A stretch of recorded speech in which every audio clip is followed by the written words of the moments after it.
Bienvenue sur la chaîne iVersity TV, j'espère que tu vas bien. Aujourd'hui, nous allons te parler du projet TADA, une nouvelle pépite développée sur la blockchain Multiverse X qui a le fort potentiel de faire plus qu'un fois 1000 dans les prochains jours ou prochaines semaines, voire dans les mois à venir.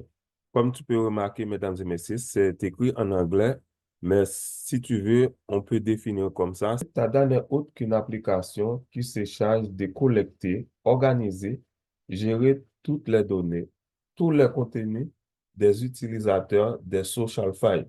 Social files, c'est-à-dire des réseaux sociaux décentralisés, des réseaux sociaux du Web3, par exemple, c'est un network, mais tout aussi des réseaux sociaux centralisés. Réseaux sociaux centralisés, c'est-à-dire des réseaux sociaux comme Facebook, YouTube, Instagram, etc.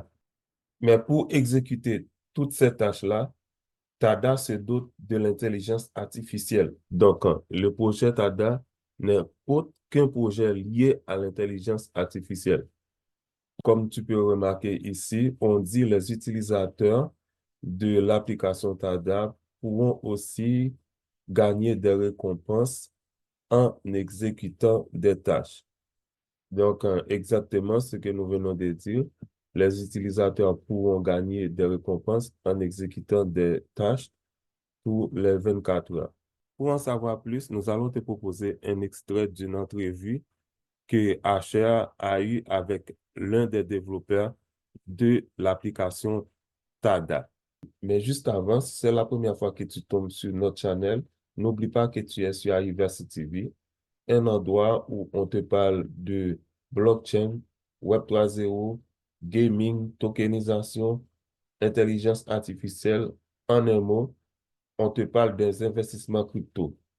Ben, si ce sujet t'intéresse, n'hésite pas à nous joindre. Nous avons une communauté très accueillante sur Telegram, Instagram, WhatsApp. Et si tu aimerais accéder à notre communauté, t'inquiète pas, tu auras les liens en description.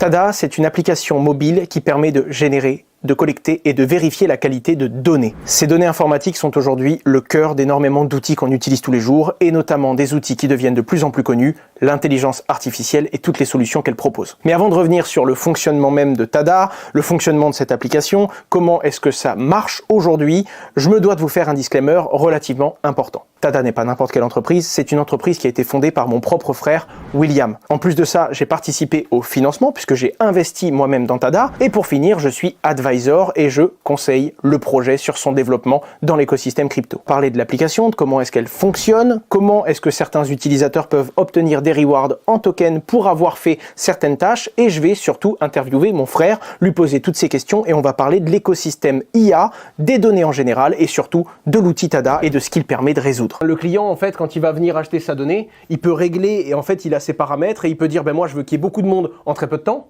S'il veut payer moins, il peut dire, ben moi, j'ai 2 mois pour récupérer ma donnée. Et en fait, il va régler le niveau de qualité et le niveau de quantité dont il a besoin pour faire ça. Après, les clients sont également conscients que s'ils veulent un niveau de qualité énorme avec beaucoup de vérificateurs, pour que ce soit suffisamment attractif pour les utilisateurs, il faut qu'ils payent plus cher. Du coup, le prix, il y aura peut-être des choses plus ou moins chères, mais ce sera finalement le vrai prix. Ce sera le prix auquel il y a une demande. Et si vous n'êtes pas assez cher, juste personne ne va faire votre tâche, en fait, finalement. Exactement. D'ailleurs, aujourd'hui, quelles sont les fonctions qui sont couvertes par TADA sur là, maintenant, tout de suite, en bêta? Et tu veux tendre vers quoi à terme, sur du moyen terme, moyen-long terme? On a de la vidéo qui sert à des IA de sécurité aujourd'hui, on a de la classification d'images, on a de la voix, de la vérification de voix. Donc ça, c'est ce qui est déjà implémenté aujourd'hui.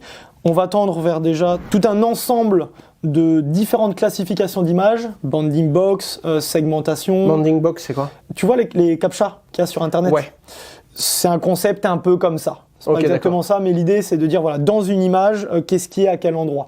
Ok, et c'est pour éduquer de l'IA, finalement? Ouais, c'est ça, toujours pour éduquer de l'IA. On va rajouter tout ce qui va être textuel, et on va pouvoir rajouter à terme, il y a énormément de choses. Et des tâches de vérification qui vont avec toutes ces productions, je présume. Et des tâches de vérification qui vont avec toutes ces productions. Donc après, il y a des menus du coup assez classiques. Donc chaque semaine, on lance un price pool avec les utilisateurs du coup qui sont sur le podium, on va GoFred, Bibus, etc. et qui se répartissent un pot commun.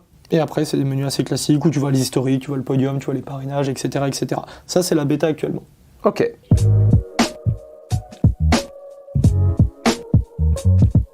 Maintenant, j'aimerais que tu expliques un petit peu vers quoi est-ce que tu aimerais tendre avec l'application mobile et qu'est-ce que tu aimerais, entre guillemets, rajouter les 2-3 axes de développement qu'elle devrait avoir dans les prochains mois et dans les prochaines années. Alors pour nous, il y a quelque chose qui va être très important sur l'application, ça va être de la rendre la plus ludique possible. Pourquoi? Parce qu'on le veut adresser pas uniquement les utilisateurs du Web 3 qui connaissent la crypto, mais en fait tout le monde du Web 2. Il faut que n'importe qui puisse réussir à utiliser Tada de manière la plus simple possible.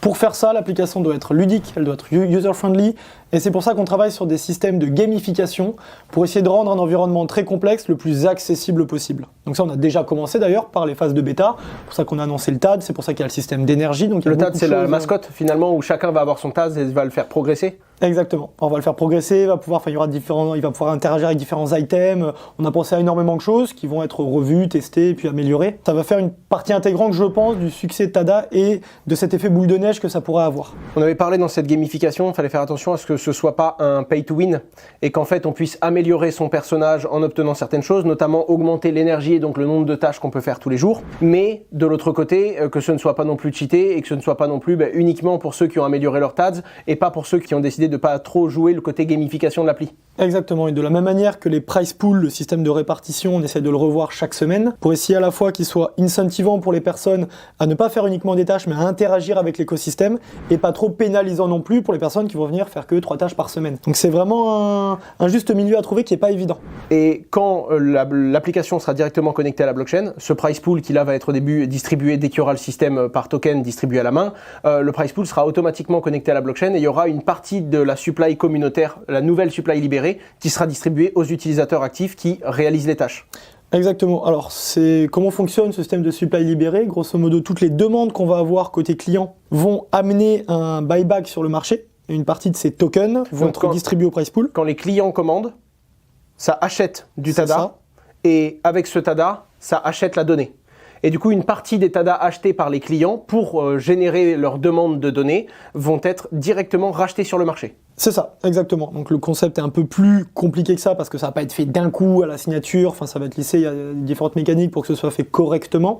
Mais grosso modo, les utilisateurs vont recevoir des TADA en échange de la donnée et les clients vont payer, que ce soit en TADA ou en fiat. Alors très souvent ils vont payer en fiat et nous on va faire du coup l'achat pour eux. C'est ça qui va boucler la boucle. Après, une partie du revenu va être pour l'entreprise, une partie va être burnée, une partie va être pour les stakers et la majeure partie va partir à la communauté par l'intermédiaire des price pools. Price pools qui seront également alimentés avec d'autres sources de revenus. Par exemple, si tu fais un peu le calcul avec les cautions, tu as dû t'apercevoir que si tu es un vérificateur et que tu perds ta caution, parce que tu as dit que la data était pas bonne alors qu'elle était bonne, ta caution ne sert pas à payer d'autres vérificateurs, parce que tout le monde a été payé. Du coup, cet argent, où il va? Mais il va être splitté entre différentes choses, dont une partie va être reversée au price pool, qui va augmenter du coup le gain des utilisateurs qui auront bien travaillé. Il y a tout un système comme ça qui a été pensé. Donc, comme tu peux remarquer ici, en seulement 2 semaines de leur listing, ils ont plutôt bien performé. Comme tu peux voir ici, ils sont sortis à 22 centimes. Après, ils ont eu un pullback à 19 centimes le lendemain. Donc, leur ATH était à 48 centimes le 22 février. Donc, aujourd'hui, ils sont à 31 centimes. Maintenant, où acheter le token TADA? Si on défile vers le bas, tu verras qu'on peut acheter le token sur KuCoin. On peut le trouver aussi sur Exchange. Donc, Exchange, c'est l'exchange décentralisé de Multiverse X. Par exemple, moi, je préfère passer par le site du projet. Tu viendrais ici, tu cliques sur Buy Tada et ça t'amènera sur cette page-là qui est le DEX de Multiverse X. Exchange. Donc, tu vas connecter ton wallet Multiverse X DeFi Wallet. Donc, voici le wallet. Si tu ne l'as pas, tu pourras ouvrir une nouvelle fenêtre en cherchant sur Google Chrome Multiverse X DeFi Wallet. Tu vas cliquer ici sur Multiverse X DeFi Wallet Google Chrome. Nous, on a déjà téléchargé le wallet. On ne va pas le supprimer. Mais toi, quand tu vas venir ici, ça va dire Ajouter à Chrome. Tu vas cliquer sur Ajouter à Chrome. Après, il y aura une autre option qui va te dire Add extension. Tu vas cliquer sur Add extension. Ensuite, après quelques minutes, tu auras l'extension Multiverse XDeFi Wallet ajoutée à ton PC. Par exemple, tu feras connecter wallet. Tu choisiras ton wallet Multiverse XDeFi Wallet. Donc, tu vas mettre ton mot de passe. Moi, j'ai déjà fait. Tu vas cliquer sur Done. Donc, et ton wallet est déjà connecté sur l'exchange décentralisé de Multiverse X. Tu vas sur Swap. Donc, mon wallet est connecté. Je n'ai pas de EGLD pour l'instant. Tu vas mettre ici la quantité que tu voudras acheter. Ici, tu vas choisir le token TADA. Par exemple, on va écrire ici TADA, TADA, et le token va apparaître. Tu cliques sur TADA. Donc, tu vas pouvoir échanger des EGLD pour TADA. D'ici là, si tu as aimé la vidéo, n'hésite pas à t'abonner à la chaîne, liker, nous laisser ton retour. Ça nous ferait du bien. À très vite pour une autre vidéo.